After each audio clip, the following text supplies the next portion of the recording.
Nous allons voir ce que signifie lorsqu'il est dit que Jésus est le chemin qui mène à Dieu. Et nous ne devons pas oublier que si les êtres humains ont accès au salut, cela est le résultat de l'obéissance de Jésus-Christ. Ne faut jamais oublier cela, il n'a jamais minimisé cela. C'est important de comprendre vraiment l'importance de ce sacrifice. Car en effet, c'est sa soumission parfaite à Dieu son Père qui lui a valu cet honneur de devenir le chemin. Et si un chrétien désire acquérir son héritage, qui se trouve être le royaume de Dieu, il est nécessaire pour lui qu'il s'assure d'être vraiment né de nouveau. Ce qui signifie qu'il a besoin de manifester une obéissance qui est celle qui était identique à celui qui est devenu son maître. Le but étant d'arriver progressivement à sa stature. Et cela vient de ce qu'il est devenu un enfant de Dieu. Cela a été rendu possible parce qu'il s'est identifié à Jésus, il a placé sa confiance en lui. C'est cela qui lui a permis de devenir enfant de Dieu. C'est cette identification qui lui fait devenir enfant de Dieu. N'oublions pas cela non plus, c'est important. Il faut que cette base soit là, autrement tout le reste de cette publication n'a pas de sens. Il faut bien qu'on saisisse que c'est lorsque la branche est greffée, c'est quand le cep est greffé, quand le sarment est greffé au cep, que réellement là il devient participant de la sève et qu'il peut porter des fruits qui en corrélation avec la nature de cette cep. Autrement, la branche, tu la coupes et ça y est, c'est fini, c'est terminé. Donc c'est son unité au cep, c'est son unité à Jésus-Christ qui lui permet de vivre et de porter du fruit. Séparé, il ne peut rien faire. Séparé, on est mort, on est fichu. Donc il faut vraiment prendre, se rassurer, rester toujours unis. Pas seulement unis légèrement. Mais vous savez qu'une greffe, quand une branche est greffée sur un tronc, la branche sort des racines de cette branche. Il va s'enfoncer dans le tronc, il va faire qu'un avec le tronc. Et il va puiser la sève du tronc pour qu'il puisse vivre et porter des fruits. Et c'est pour ça que Jésus donnait cette image des ceps et des sarments. Pourquoi? Parce que on ne peut rien faire si on n'est pas un avec lui. Il faut que ce soit clair cela. Il faut que depuis le départ, il faut qu'on soit clair dans notre tête que si on n'est pas un avec Jésus-Christ, si on n'est pas vraiment en symbiose avec lui, tout le reste n'a pas de sens. On ne pourra pas. Chacun va faire son truc, chacun va essayer de faire sa manière, mais on ne sera pas unis avec lui et ce ne sera pas sa vie qui va couler en nous. Ce sera notre nature, notre conception, notre façon de voir, notre philosophie, nos raisonnements qui vont dominer. Ce ne sera pas la pensée de Dieu, ce ne sera pas le cœur de Dieu qui va régner en nous. On va vivre d'après notre façon de voir, notre conception. Donc concrètement, cela signifie que nous devons rechercher être conduits par le Saint-Esprit. Car c'est lui qui œuvre en accord avec les enseignements de l'évangile de Jésus-Christ crucifié et ressuscité. C'est ce que Jésus disait. Il a dit, vous recevrez une puissance. Et c'est lui qui vous enseignera toutes choses. C'est lui qui vous conduira dans le chemin de la vérité. C'est lui qui nous conduit dans ce chemin. Donc, il ne faut pas le négliger non plus. C'est tout un ensemble de choses. On ne peut pas se dire, par exemple, moi je suis uni avec Jésus-Christ et puis c'est bon, c'est ok. Ça ne se passe pas comme ça. Ça c'est comme une construction, mais il y a un ensemble d'ouvriers. C'est pas un ouvrier, c'est pas un multitâche, c'est pas mini-prix, mais il fait maximum. Non, c'est pas ça. Hein. On n'est pas des bricoleurs. Soit on veut être bien fondé ou pas du tout. Donc c'est important de saisir la manière que nous avons besoin d'être fondés, la manière que l'Église œuvre et bâtit. Et cela implique donc de la part de celui qui est devenu un disciple de Jésus-Christ, qu'il soit dans le même état d'esprit que l'étaient les premiers apôtres. En effet, ne perdons pas de vue l'attitude des premiers disciples vis-à-vis des apôtres. Et faisons très attention de ne pas avoir ce même désir. Et c'est ce désir qui les animait, ça consistait à suivre les directives que transmettaient les serviteurs de Dieu. Et même ils étaient prêts, nous voyons au témoignage des Actes des Apôtres, où ils venaient voir les apôtres et ils leur disaient « Que devons-nous faire ?» C'est dans cette démarche, l'évangile qu'ils avaient reçu, c'était pas un évangile qui leur permet d'être libres, d'être là comme des papillons, de faire ce qu'ils veulent, ce qu'ils ont envie, selon les grés de leurs désirs du jour. Si aujourd'hui ils ont envie, si demain ils n'ont pas envie, c'est pas grave. Non, nous voyons que les disciples, lorsqu'ils se convertissent, lorsque l'Esprit de Dieu les avait convaincus, quand il y avait qu'ils étaient convertis à Jésus-Christ, ils étaient dans cette démarche de venir voir les apôtres en leur disant « Que devons-nous faire ?» Parce que cet évangile nous a convaincus, nous a montré que il y a une nécessité de prendre un chemin. C'est pas seulement passer la porte, c'était aussi de prendre un chemin, de marcher sur un chemin, de prendre une direction. Comme l'apôtre Paul dit, il prend une course. Il prend cette course et il court. Il fait tout pour courir, parce qu'il veut arriver au but, lui. Donc, un chemin, on l'emprunte, un chemin. On peut pas dire, il faut vraiment prendre conscience, une bonne fois pour toutes, qu'est-ce que c'est qu'un chemin? C'est pourquoi pour vous, un chemin, c'est quoi? On reste statique, c'est à une porte, on peut faire ce qu'on veut, on est à une porte, on peut rentrer ou sortir, soit on rentre ou soit on sort. Mais à partir du moment qu'on rentre, on est dans une pièce. Mais là, Jésus n'est pas une pièce. Jésus est un chemin. Donc un chemin, on a besoin de le parcourir, ce chemin. C'est pour ça qu'il est dit que celui qui persévérera jusqu'à la fin sera sauvé. Donc il y a une nécessité de persévérer, il y a une nécessité de parcourir ce chemin. C'est une œuvre, c'est une intervention dans notre vie. C'est une transformation. Je vous ai déjà parlé de cela. Moi, le jour que Christ s'est révélé à mon cœur, qu'il m'a montré son amour, j'ai vu quelque part dans l'esprit le royaume de Dieu, comme si qu'il me montrait que voilà ce qu'il voulait m'accorder, voilà mon héritage. Mais je voyais aussi que pour arriver là-bas, je ne devais plus être le même. Il devait avoir une transformation, moi. Il fallait pas que je sois le même. Il fallait que j'honore ce privilège d'avoir été choisi, d'avoir été inscrit sur le livre de vie. Et cela, ce n'est pas de mes forces, c'était pas des forces qui venaient de moi. Mais c'était simplement d'être uni avec Jésus-Christ, de comprendre le fonctionnement pour parcourir ce chemin et arriver au but, qui est le royaume de Dieu. En effet, ne perdons pas de vue l'attitude des premiers disciples. Et faisons très attention.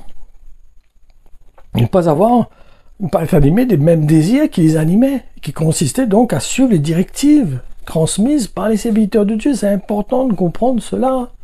Il ne faut pas négliger cela. Vous savez, j'ai ma fille, elle a acheté un pèse-personne. Et tous les jours, elle se pèse dessus pour s'assurer que son poids lui convient. Qu'elle ne dépasse pas les limites qu'elle s'est données. Mais dans la parole de Dieu, parce qu'il n'y avait pas de balance dans ce temps-là, elle pèse personne. Mais il y avait des miroirs apparemment, parce qu'il parle de miroirs. Donc, le miroir est là pour refléter notre image, pour nous montrer si notre image est correcte, si elle représente bien, s'il n'y a pas de défaut qui puisse faire peur aux gens. Je n'ai pas d'exemple.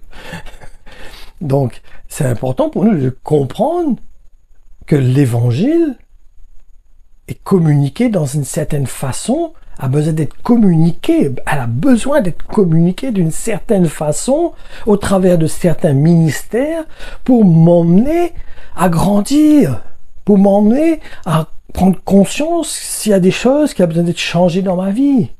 Si je suis toujours sur le chemin, si je parcours toujours le même chemin, si j'ai pas bifurqué, si je me suis pas arrêté, si j'ai pas fait marche arrière, si j'ai pas pris un détour et qui m'emmène pas au même but.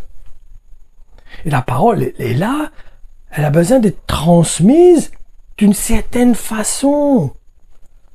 Ça se passe pas seulement entre moi et Dieu.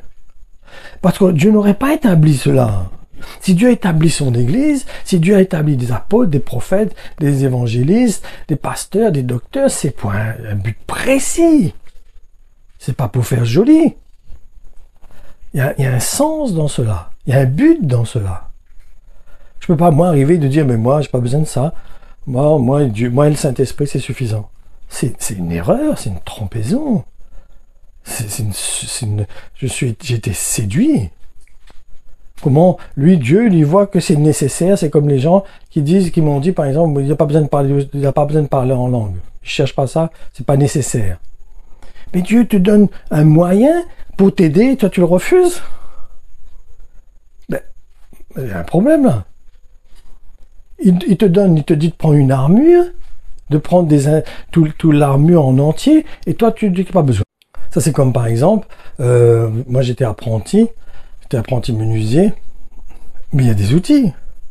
Bon, il te dit, il t'explique tel outil, et tel outil a un but précis pour faire un travail spécial, bien précis. Mais moi, si je prends pas le bon outil, moi je me dis, ben non, j'ai pas besoin de celui-là, moi, je sais pas me manipuler, je connais pas trop, donc je vais prendre un autre outil pour faire ce travail-là. Mais cet outil que je veux prendre, moi, c'est pas l'outil qu'il faut. Ben, je vais faire du massacre, je vais faire des bêtises, je ferai pas du bon travail. Donc, faut comprendre l'Esprit de Dieu, il faut saisir ce que Dieu a mis en place. Il faut comprendre pourquoi Dieu a mis cela en place, pourquoi Dieu a établi l'Église de cette façon. C'est nécessaire, c'est vital. Je peux pas, moi, me dire, mais moi, j'ai ma façon de faire. Ben, aujourd'hui, c'est dans le monde, hein. C'est dans le monde, hein. Tout le monde dit, moi, je fais ce que j'ai envie, je fais comme je veux, j'ai personne qui me commande, je suis mon propre Dieu, je fais ce que j'ai envie. Mais même les chrétiens sont comme ça. Ils disent que c'est Dieu leur Dieu, mais non, c'est eux leur Dieu. Ils font ce qu'ils veulent, ils sont pas morts, ils prennent pas le chemin de la croix, ils meurent pas eux-mêmes. Ils portent pas leur croix. Ils sont là dans leur façon de voir la vie chrétienne. Ils la vivent à leur façon. Mais sans s'identifier. C'est ce que je disais depuis le départ. Est-ce qu'on est vraiment un avec lui? Est-ce que on a puisé des racines dans ce tronc-là, dans le cep? On a puisé nos racines dedans. On s'est identifié à lui totalement et on honore. Moi, je disais à un frère tout à l'heure, il me posait la question sur une doctrine, mais je lui dis, mais moi, ma base, c'est la parole de Dieu. Ce que X, Y pense, ça peut être le pape, ça peut être qui vous voulez. Mais moi, ma base, c'est la parole de Dieu. À partir du moment que quelqu'un ne respecte pas la fondation, ce que Dieu a mis en place, je ne peux pas m'associer avec lui. C'est pas possible. Il y a un problème en disant, lui, c'est pas grave, c'est pas important. Mais si, c'est important. On peut pas enlever un i sur un point, un point sur un i, pardon. On peut pas enlever même une virgule. Pourquoi? Parce que c'est un ensemble. C'est une directive que Dieu nous a donnée. Il y a même des ordres, des avertissements dans la parole de Dieu. Il y a des enseignements, il y a des paraboles, il y a des exhortations. Donc tout ça, c'est à prendre, à considérer. On a besoin de considérer toute la parole de Dieu. Et je vois que beaucoup, par exemple, ils prennent un verset. Par exemple, il va lire dans Apocalypse 3:20, Dieu frappe à la porte des cœurs, celui qui ouvre, il entrera chez lui, soupera avec lui, sans lire le contexte. Mais regardez bien le contexte, vous verrez que ça ne parle pas à des inconvertis, à des gens qui n'ont pas encore reçu l'évangile, ça parle à des chrétiens, des gens qui ont déjà reçu le Saint-Esprit en eux et qui ne considèrent plus le Saint-Esprit. Ils ont fermé leur cœur. Et le fait qu'ils ont fermé leur cœur, Jésus vient frapper à la porte de leur cœur en essayant de les réveiller, en leur disant « Mais tu ne m'entends plus, tu ne considères plus la voix de mon esprit. Et je frappe, je viens t'avertir, attention, tu es en danger. Ouvre la porte et là on va recommencer à manger ensemble, à festoyer dans le royaume de Dieu. On sera ensemble dans le repas et on mangera ensemble. On sera face à face. » Donc c'est important pour nous de considérer la parole de Dieu. Ou pareil aussi cette parole qui nous dit quand 2 ou 3 sont assemblés, je suis au milieu d'eux. Mais il ne considère pas le contexte, pourquoi il dit ça. Parce que quand vous voyez bien, vous allez considérer par vous-même, il est question de porter un jugement dans l'Église. Ce verset n'est pas exprimé pour dire de s'unir pour prier pour un malade ou pour un besoin quelconque, parce qu'il y a une autre partie où là vraiment il parle de s'unir pour un malade. Mais par exemple il y a un endroit où il est exprimé de s'unir quand 2 ou 3 sont assemblés en mon nom, je suis au milieu d'eux. Le contexte de ce verset, c'est dans le but de s'unir pour régler un problème dans l'Église, pour porter un jugement dans l'Église. Pour cela aussi que Dieu est intervenu vis-à-vis d'Ananias et Saphira. Il aurait pu honorer sa parole qui dit laisse grandir, livrer le blé. Il aurait pu agir comme cela, dire laisse-les croître tous les deux ensemble. Donc s'il est intervenu, il y avait un but. Et pourquoi ce but? C'était pour servir d'exemple pour son Église. Et ça a produit ses fruits, parce qu'il est dit qu'après, il y a une grande crainte qui s'est emparée de tous les disciples. C'était le but. Donc, de prendre conscience que l'Église de Dieu, c'est un lieu spécial, on fait pas ce qu'on veut. C'est pas la cour du roi Péto, je sais pas si vous avez déjà entendu parler de cette expression. Ça veut dire que chacun rentre, sort, il fait ce qu'il a envie, il fait ce qu'il veut. Non, il y a un ordre, il y a quelque chose qui est établi. Si la parole il dit premièrement des apôtres, secondement des prophètes, il y a un sens. C'est pas par plaisir qu'on dit ça. C'est qu'il y a un but pour cela. C'est comme l'armure, c'est pareil. Celui qui cherche pas à avoir l'armure, il se met en danger. Il faut s'assurer d'avoir toute l'armure, pas seulement une seule partie de l'armure, il faut avoir toute l'armure. Mais il faut faire attention.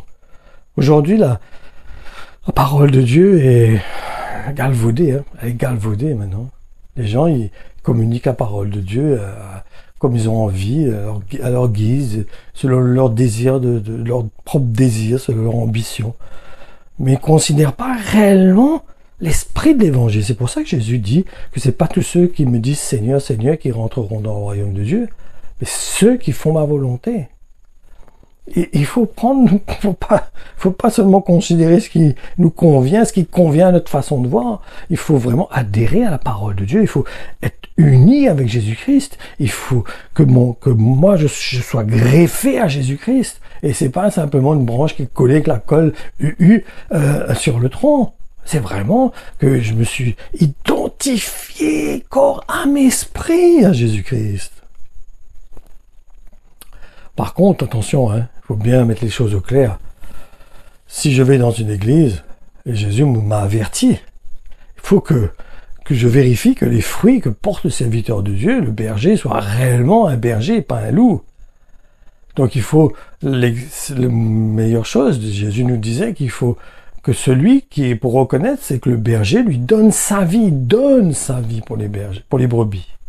Alors que le loup, lui, il cherche que son intérêt, il veut s'enrichir, il cherche son bien-être, il cherche à ce que tout le monde l'adore, le vénère, il cherche à tous les intérêts soient sur lui, mais il n'est pas dans cette démarche d'offrir sa vie, de mourir pour le peuple de Dieu.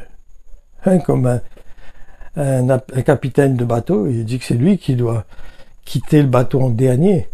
Il y a un exemple comme ça, où il y avait un bateau, un paquebot qui a coulé, et puis c'était lui le premier qui est parti du bateau. Ça, c'est une histoire vraie. Et non, logiquement, le capitaine doit partir s'assurer que tous les personnes qui sont sur son bateau soient quitter le bateau avant que lui, il puisse partir. Et là, ce capitaine est parti avant tout le monde. Mais ça arrive. Donc, il faut faire attention. Il faut s'assurer que le serviteur de Dieu qui nous nourrit, qui nous donne la nourriture, ce soit quelqu'un qui déjà que sa vie déjà reflète Jésus-Christ. Parce qu'autrement, c'est pas la peine. C'est pas la peine. Il peut avoir un beau langage, parler bien, parler de la parole de Dieu, mais si sa vie n'est pas en accord avec ce qui est enseigné dans la parole de Dieu, c'est même pas la peine. Il faut pas lui donner d'excuses. Il n'y a pas d'excuses sur personne. Le Seigneur était catégorique que celui qui a la tâche d'évêque, il doit être irréprochable. S'il n'est pas irréprochable, il reste dans son coin. C'est pas pour ça qu'il sera rejeté. Il n'a pas au salut. Mais par contre, s'il prend une tâche d'évêque, par exemple, de pasteur, apôtre, prophète ou évangéliste, et qu'il n'honore pas cela d'être irréprochable, là, il prend un risque énorme. Et nous, on ne doit pas soudoyer ça, soutenir ça. On doit au contraire reprendre quelqu'un qui n'est pas en accord avec l'évangile. Je disais ça aujourd'hui à un frère. Je lui disais, mais moi je m'unis avec ceux qui sont unis avec l'évangile, avec tout l'évangile. Celui qui ne respecte pas ou qui n'honore pas tout l'évangile, je peux pas m'unir avec lui. C'est pas ça que je vais le rejeter, je vais le haïr, quoi que ce soit. Mais je m'associe pas avec lui. Seigneur, quand il dit de bénir, vous vous rappelez, souvent le Seigneur dit bénissez. Hein, mais il dit attention. Si celui qui reçoit pas secoue la poussière de tes pieds, ça veut dire n'aie pas de cause commune avec lui. Ne sois pas en unité avec lui. Tu le rejettes pas, tu le haïs pas, mais tu n'as pas de cause commune avec lui, tu n'es pas uni avec lui. S'il s'entête dans sa position de rester sur sa conception, tu le laisses. Et nous aussi, nous avons besoin de reconnaître qu'il y a beaucoup de chrétiens qui ont été séduits par le diable, dans le fait qu'ils minimisent le rôle de l'Église. Ils s'écartent du moyen par lequel ils peuvent s'assurer qu'ils sont sur le bon chemin, qui est celui que Dieu a mis en place pour ressembler à son Fils. C'est comme je vous disais tout à l'heure, c'est comme quelqu'un qui ne cherche pas à avoir toute l'armure. Lui, c'est suffisant, il a le quart sur la tête, c'est bon pour lui. Mais non.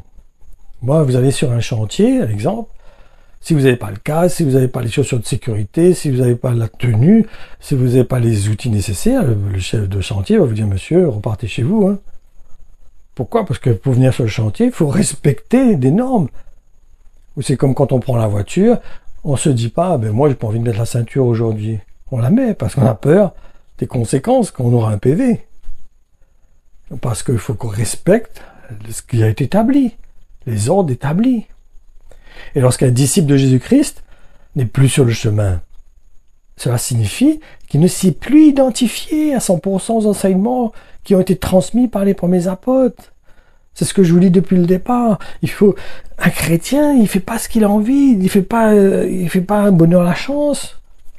Il est comme les chrétiens de Béret. Quand il entend les enseignements là, il cherche, il veut savoir s'assurer que ce qu'il a reçu, c'est vraiment en accord avec les Écritures. Il suit pas bêtement quelqu'un sans comprendre. Il veut s'assurer qu'il est bien fondé, il est bien établi, il grandit comme il faut, il marche sur ce chemin, il est sur le chemin. Il va de l'avant sur ce chemin.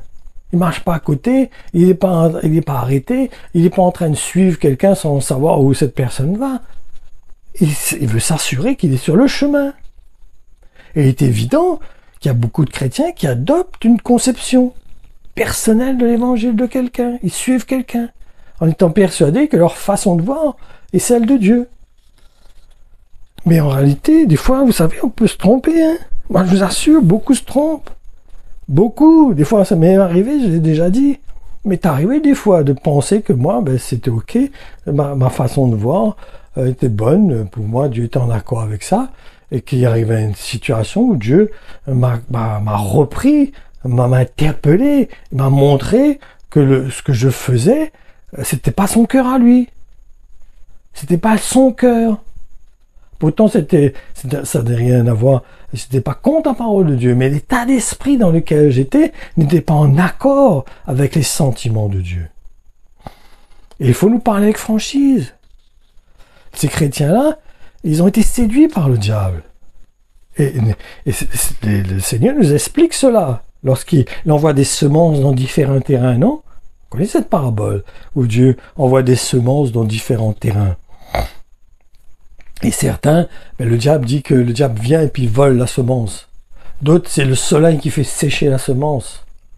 Mais il y en a un, par contre, il a été bien arrosé, tout s'est bien passé. Là, il met ses racines dans la terre et puis il porte du fruit après en abondance.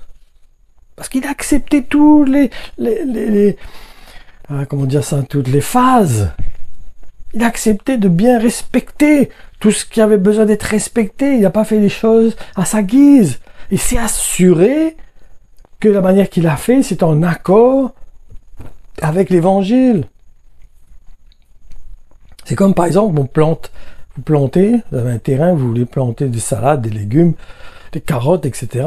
Mais il y a des saisons pour le faire. Il y a même des lunes, il faut arroser. Certains arrosent pas de la même façon. Donc vous vous renseignez avant. Vous n'arrivez pas avec une graine plantée n'importe où, vous la jetez comme ça, dans la terre, n'importe où, même dans le béton, sur le béton. Vous allez lancer dans les roches, vous allez lancer un peu n'importe où. Non. Vous allez regarder si la terre où vous allez mettre la semence, c'est une bonne terre. Vous allez bêcher la terre, vous allez l'aérer, vous allez enlever les pierres, vous allez l'arroser, vous allez vous vérifier que cette graine, par exemple graine de laitue, quelle saison je dois la pousser, la planter, à quelle heure, quelle quantité d'eau il faut. Parce que si je fais comme ça, je lance comme ça, puis on verra. On verra bien, si ça pousse, tant mieux, si ça pousse pas, tant pis. Un petit souci, je suis très négligent et très superficiel. Ça montre le terrain dans lequel je suis. Non, il faut que si je suis un enfant de Dieu, je fais les choses comme Dieu le demande. Je respecte ce que Dieu établit. Je m'identifie avec la façon que Dieu a mis les choses en place. Je ne fais pas à ma façon. Parce qu'il n'y a qu'un seul évangile. Et il y a aussi une seule manière de le comprendre. Parce qu'il n'y a qu'un seul chemin. Il n'y a pas 36 chemins. Et comme des gens qui disent, tout le monde va être sauvé. C'est du mensonge, c'est de la séduction. C'est-à-dire que n'importe qui peut prendre n'importe quel chemin. Elle dit même les catholiques, les juifs qui ne sont pas convertis, les musulmans qui ne sont pas convertis à Jésus-Christ sont sauvés. Non, non et non. Non et non et non. Parce que celui qui ne s'identifie pas à Jésus-Christ, il n'a pas eu un style de vie, un mode de vie qui est en accord avec Jésus-Christ, il ne pourra pas être sauvé. Maintenant, si le musulman, il a veillé ce que sa vie soit en rapport avec celle de Jésus-Christ sans le savoir volontairement, il est sauvé, lui, par contre, attention. Mais il ne doit pas avoir beaucoup. Il ne doit pas en avoir beaucoup. Il ne doit pas avoir vraiment beaucoup qui mènent la vie selon les enseignements de Jésus-Christ. Il ne doit pas avoir beaucoup. Ils doivent être vraiment très peu nombreux dans le monde. Mais possible qu'il y ait des gens qui seront sauvés dans le monde sans être passés par Jésus parce qu'ils auront vécu d'une manière selon les enseignements de Jésus sans le savoir, sans le comprendre. Mais ça, je vous dis, c'est pas un pourcentage comme il doit avoir, mais il ne doit pas avoir grand-chose. Parce que n'oublions pas que c'est Dieu qui est miséricordieux, Dieu fait justice à qui il veut, il donne la vie à qui il veut, il met qui il veut sur son livre de vie, c'est pas à nous à juger, c'est pas à nous à considérer cela, c'est le choix de Dieu. Mais il est évident que il vaut mieux quand même prendre des précautions, non? Il vaut mieux s'assurer qu'on fait tout ce qu'il faut pour faire les choses selon ce que Dieu a établi. Comme ça, on sera quand même plus sûr que plutôt de marcher à tâtons, de dire, j'espère que beaucoup de chrétiens, moi je suis sûr, peut-être ceux qui m'écoutent là, ils sont dans cet état d'esprit de dire, j'espère que je suis sauvé. Donc là, déjà, ça montre que tu ne t'es pas identifié. Parce que si tu es identifié, si ta vie est en accord avec la parole de Dieu, tu n'as pas de doute, tu as une assurance en toi, parce que tu sais que tu n'as rien à te reprocher. C'est-à-dire que par rapport à ce que Dieu attend de toi, on a des choses à nous reprocher, mais pas à reprocher vis-à-vis de ce que Dieu attend de notre part. On est dans cette démarche qui est en accord avec les enseignements de Jésus-Christ.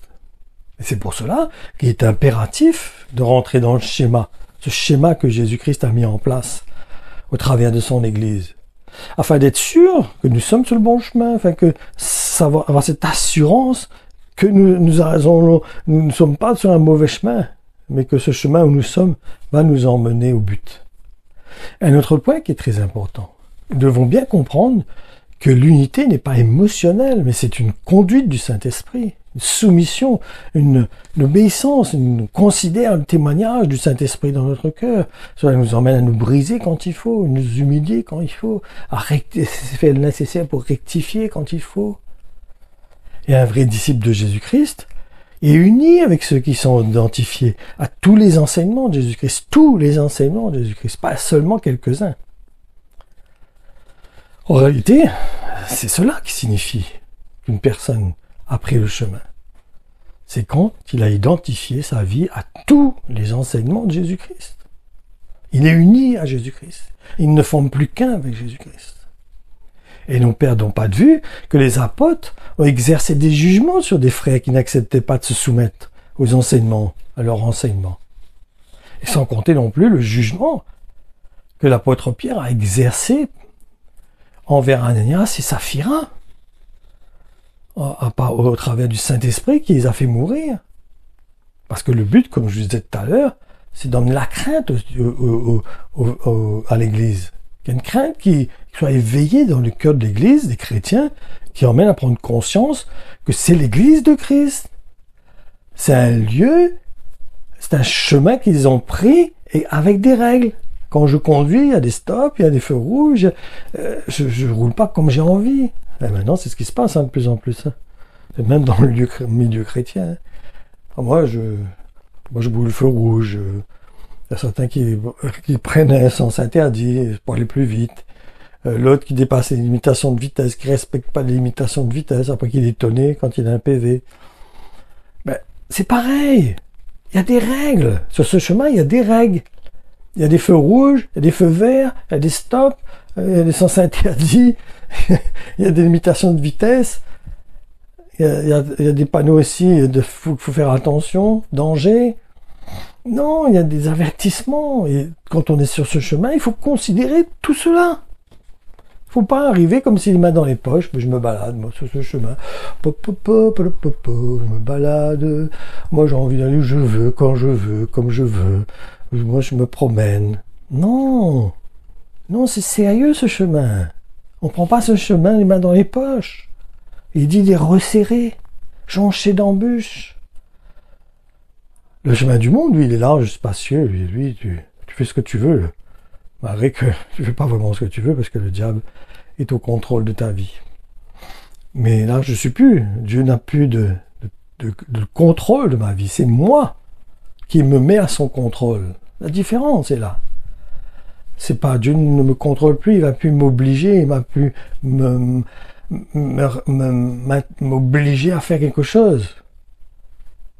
Il me montre le chemin. Il me dit voilà le chemin. Si tu veux, je serai avec toi. Je t'accompagnerai sur ce chemin. Je te laisserai pas seul. Mais il faut que tu restes sur ce chemin. Il faut que tu avances sur ce chemin. Parce que si vous regardez par exemple ce verset où il a dit « Je serai avec vous tous les jours jusqu'à la fin du monde », regardez le verset qui est juste avant et vous allez voir pourquoi il est avec nous. Il y a une raison pour qu'il soit avec nous.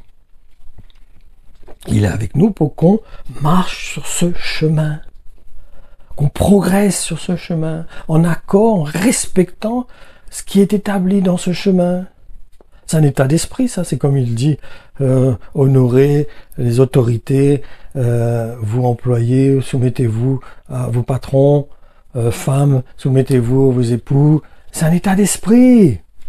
Ça nous prépare toutes ces choses. C'est un état d'esprit, c'est un lieu d'être, c'est une façon d'être. Parce qu'on s'est identifié à Jésus-Christ. Donc on prend ce chemin, on prend le caractère de Christ, on se soumet au caractère de Christ. 1 Corinthiens 5, versets 2 à 6. Et vous êtes encore fiers? Vous vous enorgueillissez de votre liberté chrétienne? Au lieu de ça, vous auriez atterré, vous auriez dû pleurer de honte et faire en sorte que l'auteur d'un tel forfait soit exclu du milieu de vous.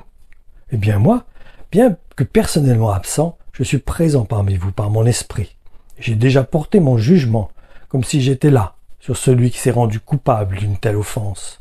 Il faut que vous convoquiez au nom du Seigneur l'assemblée des membres de votre Église, les pasteurs, tous les ministères, seraient réunis avec vous en esprit. La puissance de notre Seigneur Jésus-Christ nous assistera. C'est là, quand je vous dis, quand 2 ou 3 sont unis en mon nom, je suis au milieu d'eux, c'est là, c'est ça qui parle. Et c'est avec sa pleine autorité que vous prononcerez la sentence contre cet homme, qui soit livré sans défense au pouvoir de Satan, ou qu'il expérimente les conséquences néfastes du péché, et que la vie de ses sens soit mortifiée, que le mal qui est en lui soit détruit, afin que son esprit soit sauvé au jour du Seigneur. Ah, vous n'avez vraiment pas lieu de vous vanter.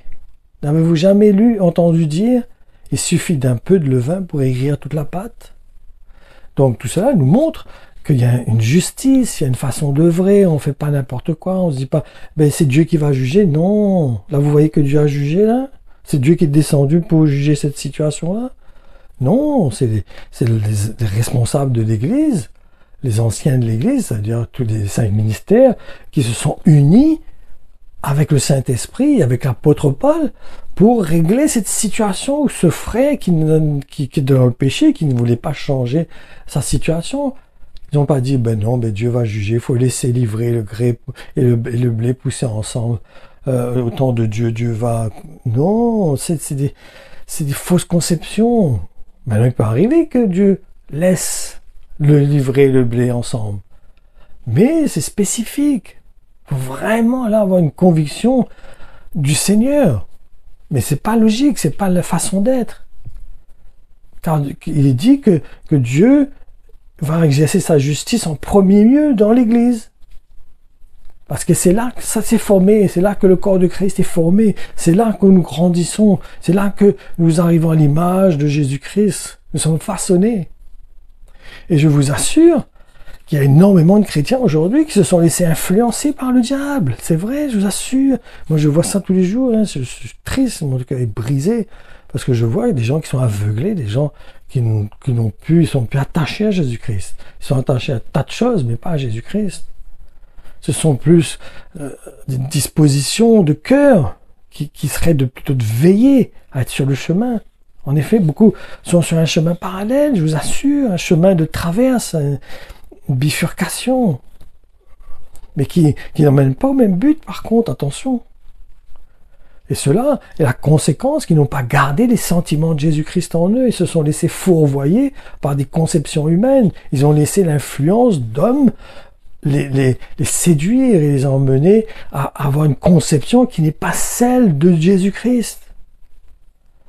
Et ils sont sur ce chemin, mais je sais pas où, je sais pas comment ils roulent, je sais pas comment ils sont sur ce chemin, je sais pas s'ils sont encore au début du chemin, s'ils ont même pas fait demi-tour, qu'ils sont repassés, ils ont repassé la porte pour sortir, ou d'autres qui sont même plus du tout sur le chemin, ils sont sur un autre chemin, mais je sais pas où ils vont. Attention, moi je vous avertis, hein, c'est un avertissement hein, que le Seigneur veut nous donner là. Donc ma conclusion, Jésus-Christ est la parole faite chair. Donc, il serait plus intelligent de notre part de comprendre que c'est plus que des écritures. Jésus est plus qu'une écriture, il est plus qu'une loi, ou qu'un principe, ou qu'un texte. En effet, c'est son obéissance qui parle plus fort que ce que dit la lettre, ce qui est écrit. Donc, ce que doit être une priorité de notre vie, c'est de suivre les directives, ce qu'il nous a enseigné, ce qu'il a voulu nous transmettre, la pensée qu'il a voulu nous transmettre. C'est que moi, je suis papa, j'ai mes enfants, des fois je leur parle, je veux leur communiquer mon cœur. Je veux qu'ils comprennent mon cœur dans ce que je leur dis. C'est pas seulement un ordre que je leur donne, c'est pas seulement une directive que je leur communique. C'est mon cœur que je veux qu'ils comprennent. Je veux qu'ils ressentent qu'est-ce que je veux, quel est le but de ma démarche. Quel est le but de la démarche de Jésus-Christ en donnant sa vie sur la croix, frères et sœurs? C'est pour nous emmener à bénéficier du salut. Et le pire, c'est qu'il a arrivé, il nous a emmenés sur un chemin afin de pouvoir hériter du royaume. Il veut être avec nous dans ce chemin et nous conduire pour s'assurer qu'on arrive au bout de ce chemin et que réellement on rentre dans le royaume de Dieu. C'est cela le chemin. Quand il dit pas il est la porte et la pièce et le royaume, aurait pu dire dans le lieu très saint. Non, c'est un chemin. Jésus est un chemin. C'est quelque chose, c'est un accès. Il faut prendre cet accès-là. C'est comme vous avez besoin d'aller à un endroit, il faut prendre le chemin, autrement vous n'arriverez pas au bout. Si vous voulez aller de telle ville à telle ville, et que vous preniez pas un plan, et que vous arrivez, vous dites, bon, moi je sors, je vais, par exemple, que vous habitez à Paris, puis vous dites, moi je vais aller à Nice, non, peut-être Nice c'est plus facile parce que vous connaissez. Mais moi je vais aller à Tombouctou. Moi je habite à Paris, je vais aller à Tombouctou. Moi je sors de chez moi, je prends ma voiture, puis j'y vais. Puis on verra, hein. Je demanderai de temps en temps à quelqu'un qui me dit où c'est. J'emmène rien non plus, hein. Je même pas mes papiers, pas d'argent, rien, main dans les poches. Et puis on verra bien quand est-ce qu'on arrivera. On verra bien même si on y arrive. Mais franchement, faut être du au berlu. Faut être conscient pour faire cela. Non? Si je veux à Tombouctou, en voiture, un exemple, c'est un voyage que je veux faire. Et je veux pas aller en avion, je veux aller en voiture. Ah ben, je vais me préparer, je vais faire attention. Il y a des gens qui font ça là en vélo, il y a des gens qui le font en vélo, hein. Mais pareil, ils prennent un plan, ils organisent d'avance, ils prévoient l'argent nécessaire, ils vont s'arrêter des fois pour faire des petits travaux pour pouvoir continuer à subvenir à leurs besoins. Ils vont chercher de l'aide à XY pour savoir si peut être logé. Non, mais il y a des choses à faire. On ne part pas comme ça à l'improviste, comme on a envie. Non, mais franchement, non, mais franchement. Soyons francs, ça se passe pas comme ça. J'ai besoin de connaître ce chemin-là. On peut pas arriver de prendre le chemin qui est Jésus-Christ et puis ben, on verra bien. On va à l'improviste comme ça, à l'aventure. On verra comment ça va se passer. Et puis quelqu'un qui me dit, ben voilà, quand tu arrives à un chemin, je suis pas sûr, c'est faut aller à droite ou à gauche. Il me dit, ah ben moi je te dis, faut prendre à droite là. Tu vas au royaume de Dieu là. Je lui fais confiance bêtement. Je suis bêtement ce qu'il me dit. Je me serais pas renseigné avant ou je considérerais pas plusieurs personnes avant pour m'assurer que vraiment il m'emmène pas sur un mauvais chemin. Ben si, hein, c'est comme aujourd'hui. Hein. Il y a des gens qui nous téléphonent, des arnaqueurs, ou sur Internet, des arnaqueurs qui vous font passer pour... Ils vous disent des choses tellement belles. Oh là là, il faut rentrer dedans. Il faut faire ce qu'ils vous disent. Et vous allez voir, vous allez devenir riche. C'est pareil. On peut pas arriver de prendre ce chemin qui est Jésus-Christ et puis aller comme ça à l'improviste, comme ça, comme des touristes. Non. Je me vérifie, je fais attention, je prends des notes, je regarde la parole de Dieu, je me vérifie, je m'applique, je fais attention, je vois par rapport à ce que Jésus-Christ dit, est-ce que c'est vraiment cela? Est-ce que c'est ce que Dieu attend de moi, vraiment? Je vais pas comme ça. Parce que ce qui est important, c'est de ressembler à Jésus-Christ, qui est la parole. Il est la parole faite chair. Et qui est représenté par le Saint-Esprit, qui est le trait d'union, qui est celui qui parle en son nom, qui nous parle de lui, qui rend témoignage de Jésus-Christ. Donc, je considère tout cela, tous ces points-là, je considère. Je prends pas à la légère les avertissements de Dieu. Je prends pas à la légère. Bon, souvent, je dis des gens qui disent, ouais, mais le salut, c'est à qui? Je dis, ben, tu lis pas les avertissements qui sont dans la parole de Dieu? Il y a plein d'avertissements dans la parole de Dieu qui nous avertit de certaines choses importantes qu'on peut perdre ce salut. Mais pourquoi tu considères pas cela? Pourquoi tu ne considères que ce qui correspond à ce que toi tu penses? Mais il y a des avertissements clairs dans la parole de Dieu qui montrent que quelqu'un peut perdre son salut. Faut être aveugle pour pas voir cela. Rien que les 10 vierges. Les 5 qui sont sages et les 5 qui sont folles. Rien que celle-là. Il y en a plein d'autres. C'est rempli la Bible. Mais rien que ça seulement, les 5 vierges et 5 sages. Et bien évident qu'il y en a 5 qui sont restés, oui ou non? Tous les 10 c'était des vierges, attention. C'était pas des femmes mariées, c'était pas des adultères, c'était pas des femmes pécheresses. Tous les 10 étaient des vierges des vierges pures. La seule différence, il y avait 5 sages et 5 folles. Mais ils étaient tous les 10 vierges. Les 10 étaient vierges. Il n'y en a que 5 qui sont partis avec l'époux. Il y a 5 autres qui n'ont pas pu rentrer. Je sais pas, mais moi, c'est moi qui me trompe ou c'est une vérité ce que je suis en train de dire. Donc attention. Allons lire Philippiens 2, 6, 15. Vous allez voir ce que l'apôtre Paul exprime Le Christ, dès l'origine, fut d'essence divine, un avec le Dieu saint. Il avait sa nature, sa gloire, sans mesure. Ses attributs divins, loin de mettre sa joie à trouver une proie dans son égalité avec Dieu suprême, il s'abaissa lui-même avec humilité. Là encore, on voit que Jésus-Christ est bien distinct du Père, mais bon, passons. Le roi de tous les êtres ici-bas voulut naître en simple serviteur, esclave volontaire. Il a vécu sur terre sans éclat, sans honneur, homme parmi les hommes. Il fut ce que nous sommes, en tous semblables à nous, humble et sans apparence. Dans son obéissance, il alla jusqu'au bout. Il humilia son âme jusqu'à la mort infâme d'un criminel en croix. Au trône de lumière, il fut par Dieu son Père élevé, roi des rois. À lui, honneur suprême, couronne, diadème et sceptre tout-puissant. Jésus, nom qui surpasse dans le temps et l'espace tous les noms existants. Devant Jésus le Maître, un jour devront paraître hommes, anges, démons. Dans les cieux, dans ce monde, sous la terre et sous l'onde, tous genoux fléchiront. En Maître, tous l'acclament, toute bouche proclame. Jésus-Christ est Seigneur, à la gloire du Père. Le ciel, l'enfer, la terre exaltent le vainqueur. Vous de même, mes frères, soyez obéissants. Vous l'avez toujours été lorsque j'étais parmi vous. Maintenant que je suis loin, continuez à suivre mes instructions. Menez à bonne fin, dans le saint respect de Dieu, le salut qui vous a été donné. Traduisez-le en actes. Vous n'êtes pas seul. Dieu lui-même œuvre en vous. Sa bienveillance suscite en vous à la fois la volonté et l'action, afin que ses desseins pleins d'amour se réalisent. Faites tout sans murmure ni plainte. Ne soyez pas de perpétuels mécontents ou hésitants.